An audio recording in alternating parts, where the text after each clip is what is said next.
All right, 76ers, we are back again.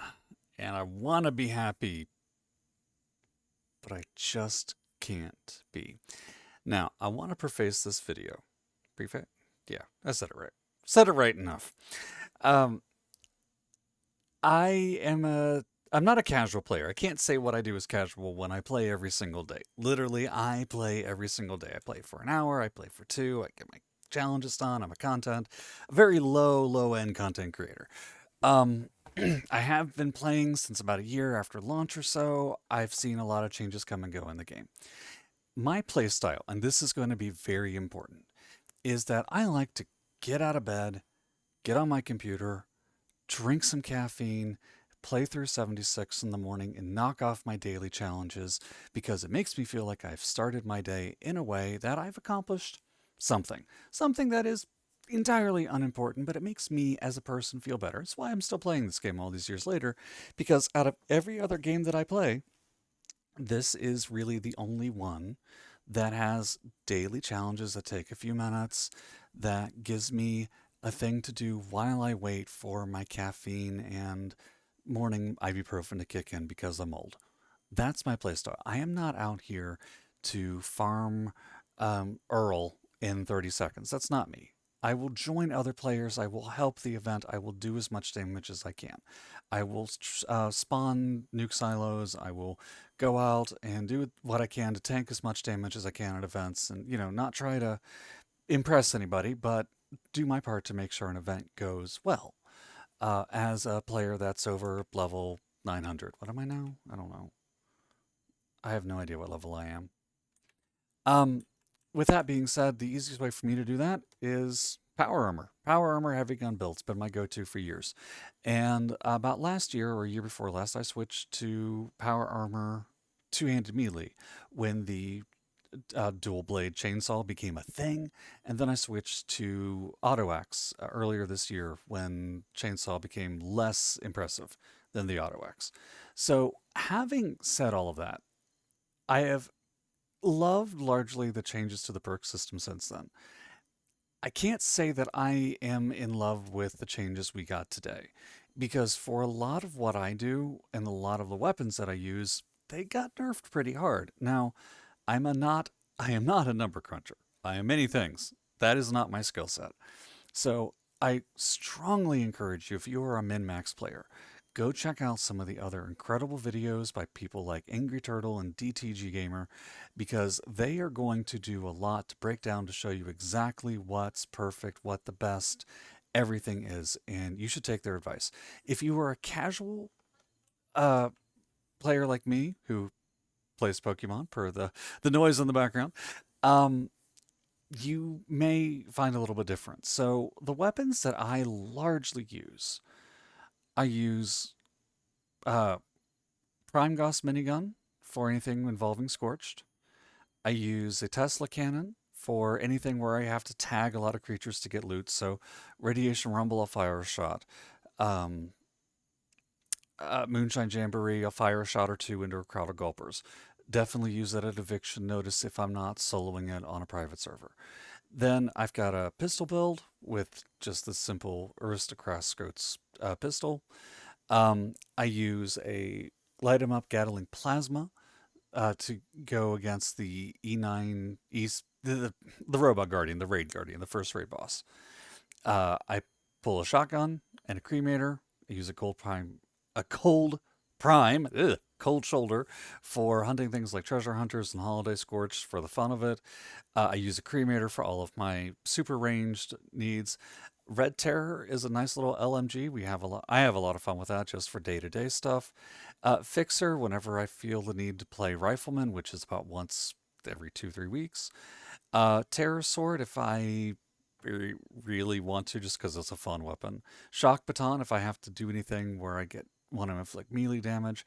Valkyrie, not something I use too often, but I use it if I'm low on ammo on something because I've always got power cores. Auto Axe, I use this a lot. This is my melee weapon to use. And lastly, I use a Holy Fire. Holy Fire is my end all be all weapon.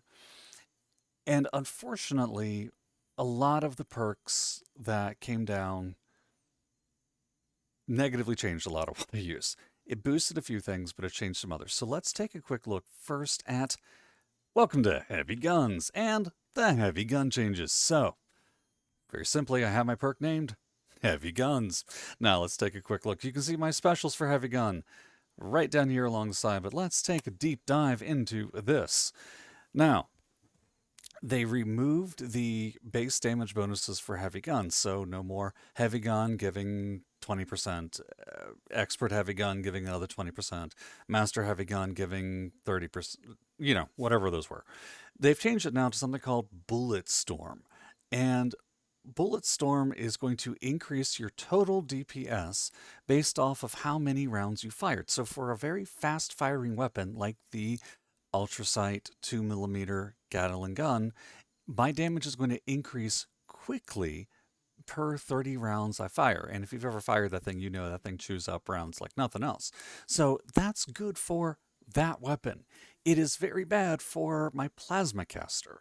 It is very bad for my Tesla cannon because their overall perk bonus, they don't get a boost from these cards. So right now, here's what my build looks like. I hope you're getting a good solid look at it. I'll show you why. All right, so traveling pharmacy first because I always have a ton of chems on me. Arms keeper second. Weapons weighing 75% less. Now, a lot of my weapons already have weightless or low weight as one of their 3-star effects because I like the quality of life effect, but not every assault rifle you pick up is going to have that attached. Moving on from there. All right, the first one of these, bringing the big guns. Your bullet storm stack limit is doubled. So initially, this is supposed to cap at, I think, 10. Now it'll cap at 20, so that's going to drastically increase the amount of DPS that I do, in theory. Portable power 1, because I had an extra point, and I want to reduce my total chassis weight. Bullet storm. All right, so this is what Bullet Storm is. Gain 9% damage per 30 ammo spent, 10 max stats. Now I'm going to be able to boost that to 20 stacks with bringing the big guns.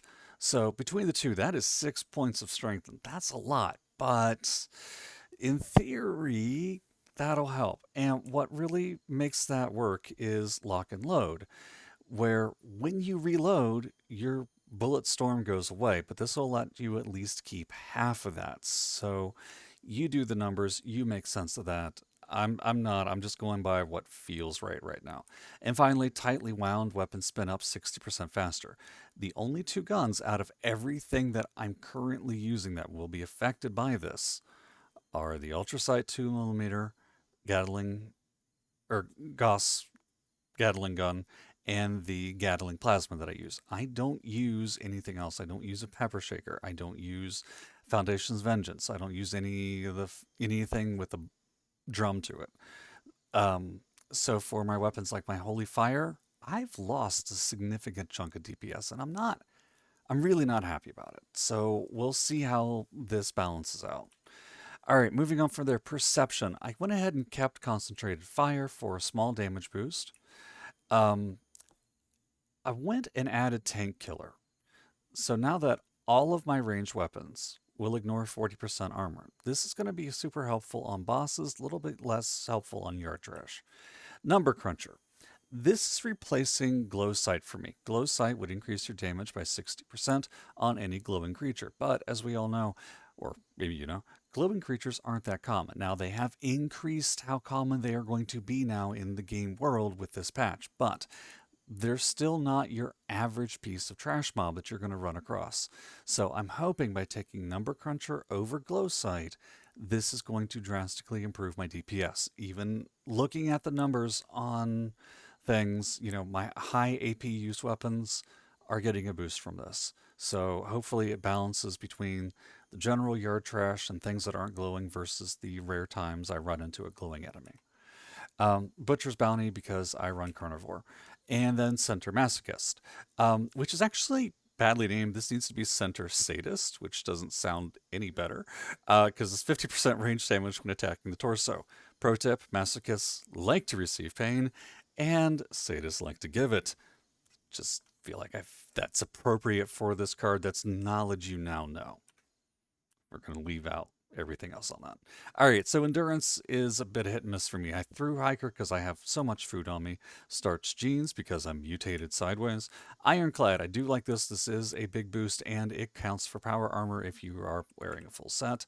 Bullet shield is a mandatory requirement for heavy guns. Gain 20% deflect chance. So this isn't quite invincibility mode, but man, it is close. I've seen so many things off themselves attacking me, it's not even funny.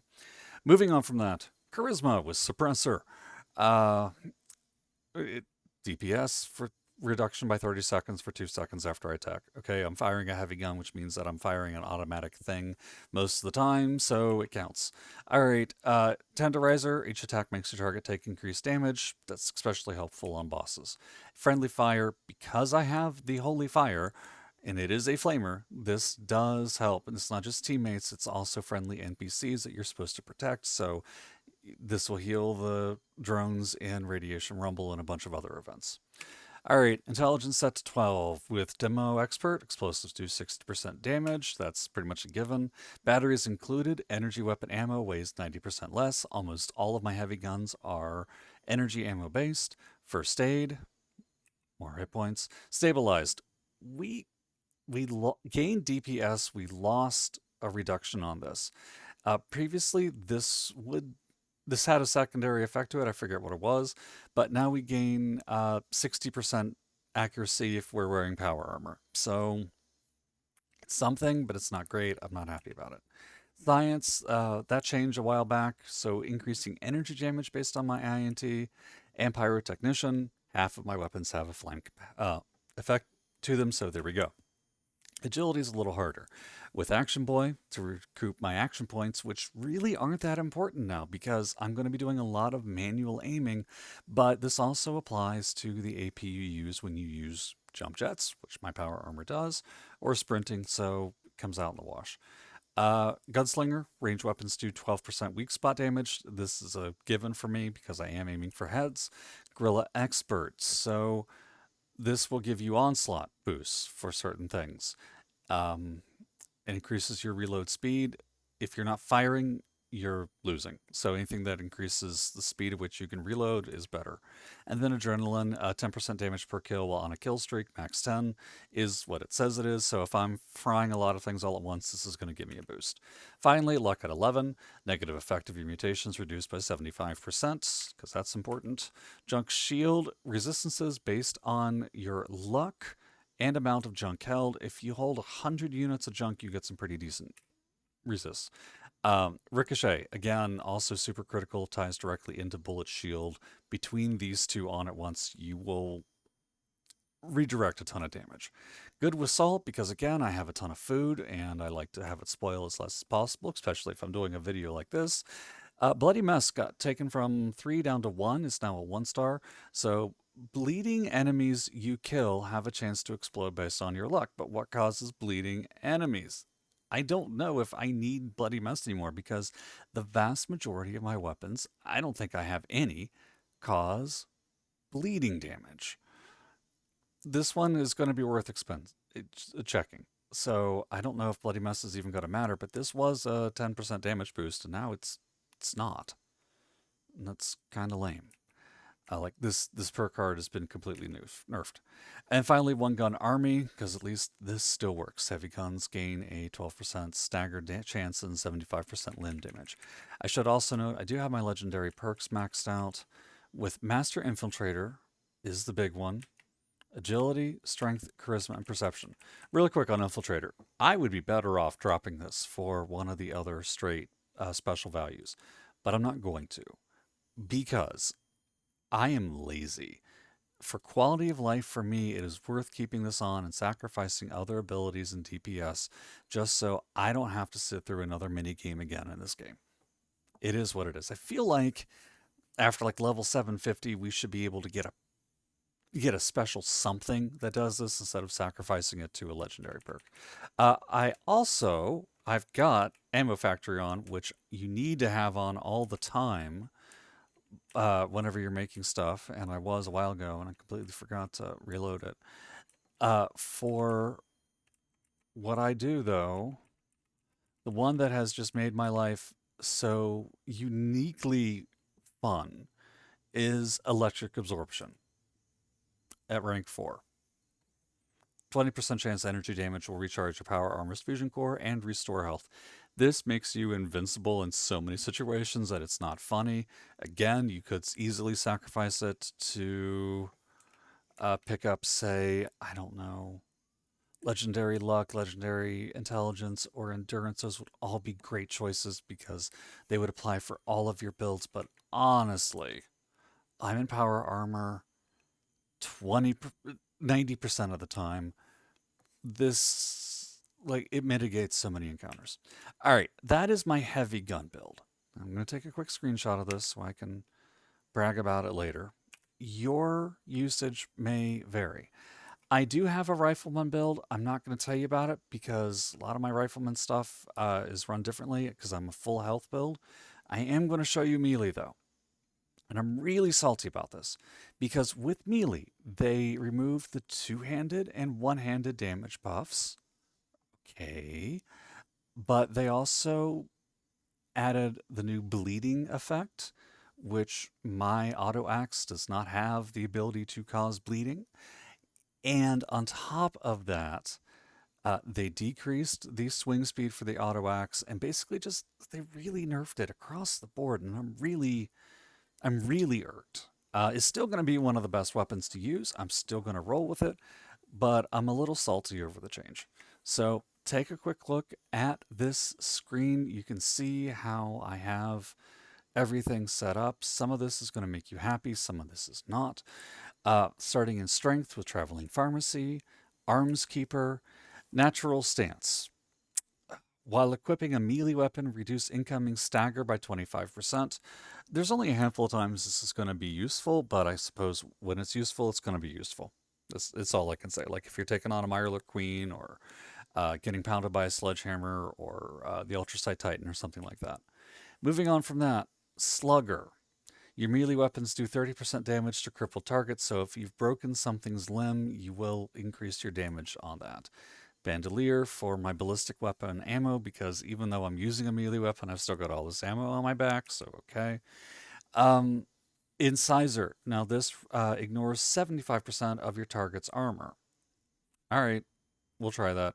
Martial artists, your melee weapons weigh 60% less and you can swing them 30% faster. I do not know if this is going to apply to uh, what they're calling power tools. I do not know. And this is what I want to point out down here. A lot of these melee changes, so like Bloodluster now replaced one of the gladiator perks. Bleed effects 35% more damage, 25% less duration. Well, okay, but can I at least get bleeding? Um, then if you look at this, things like Kneecapper, melee weapons deal 50% limb damage, no power tools. They are specifically excluding the auto axe on this, and I'm not happy about it. There's a couple of others that excluded power tools. Are they? Yeah. So just that's my beef right now. Now, perception. Went ahead and gave Number Cruncher the auto axe, and a lot of the other weapons don't have a huge AP cost. For the automatic weapons, I think some of the things like the Ultrasight Sword do, but either way, this is still a damage boost. Tormentor, Exterminator, attacks ignore 50% armor of any insect. This one is just a throwaway. I encounter enough bugs that are annoying that I feel like it's useful, so your mileage may vary. Went ahead and kept on glow sight on this particular build to deal the extra damage to glowing enemies since I'm going to be up close and personal with a Wendigo. I'd rather slice and dice. All right, endurance through hiker starts jeans, ironclad still, rad resistant just because, fireproof. If you are up close and meleeing something, you do want to have the less damage from that. Then under charisma, suppressor and tenderizer, which is a given. Um, Overly generous. So rads increase your chance to inflict 50 rads with melee attacks. I figure even though my build is against radiation, if I am somehow highly radioactive and I haven't rad away yet, this cannot hurt. Strange in numbers, You see it. Then spiritual heater, if I'm on a team, helps me regenerate my CHA. This situational. I don't usually team up, so it is what it is. Demo expert, not really needed under intelligence this time, but if I am throwing a grenade, I want it to do as much as I possibly can get out of it. Batteries included, same reason I have bandolier on. Science, now I have science on because my auto axe is electrified and this boosts the damage. If I was using my flaming chainsaw and it had a fire effect, being a flaming chainsaw and all that, I'd put on pyro instead. Stable tools though, power tools break 40% slower. That's it. That's it now. So take that for what it is. All right, agility, action boy, because the more I'm attacking, the more my AP is going down. Adrenaline for kill streak, because I will be racking up kills while I'm on using my melee weapons. Now, this one, I went ahead and gave myself a Gunslinger Master to get an extra 10 max stats of Gunslinger. And again, that is because, for Onslaught, I mean. So let's see. I'm looking for something that explains Onslaught, and I don't see it right off. I'm fairly certain, and somebody can tell me if I'm wrong, that Onslaught in general increases your overall TPS. If I'm wrong, please tell me in the comments. Pack and light, action points regenerate faster, not over encumbered. Anything to boost your AP regen is good. Dodgy increases your chance to evade. All right. Class Freak, Junk Shield, Ricochet, we've already talked about all those. Good with Salt, same with that one. Again with Bloody Mess. Again, it affects bleeding. And I just don't know that many weapons that I use that have bleeding. And I don't know if I do have any weapons that I use that have bleeding. Except for the Ultrasight Terror Sword. Big deal. And then finally, Luck of the Draw. Chance your weapon will greatly repair itself when hitting an enemy. So we'll go ahead and take a screenshot of all of this as well. And then finally, just as a quick glance, without going into it too hard, we're going to take a quick look at shotgun. And you can see what my perks are in this particular build with the new patch. All told, I'm not overly happy with the changes as they're presented on the perks. I'm willing to say that I may go put this into use and be like, oh, hey, no, these are all great. I don't know. I'm not confident that I will say that. I'm not going to say this is game breaking, this is game ending. I'm going to say that for the weapons I use, it looks like I've taken the wrong side of the Nerf bat on this. Flipping that, I'll freely admit that I feel overpowered. Flipping that in a different direction, though, I'm also level 970 something. I feel like I should be overpowered. So, what you see is what you get. In the coming days, next couple of weeks, we'll have some answers. We'll be able to say, hey, this is really good, or hey, this is really terrible. Hey, these legendary effects are good now. Hey, these legendary effects are bad. I'm going to switch back to heavy gun. But again, something like this, I'm not confident that I'm happy now with this gun. I'm not confident that I am overly happy with this gun. I don't have past screenshots to reference against today, but yeah, we'll see. All right, but until then, I hope this video has helped. I know this was a longer one. I know this is largely opinionated, and I'm sorry, but with any luck, this will help you give some ideas of what to do for the future. All right, until then, be good, be safe, have happy travels. Be sure to give me a like, follow, subscribe, argue with me in the comments if you would be so inclined, and I will see you all again soon.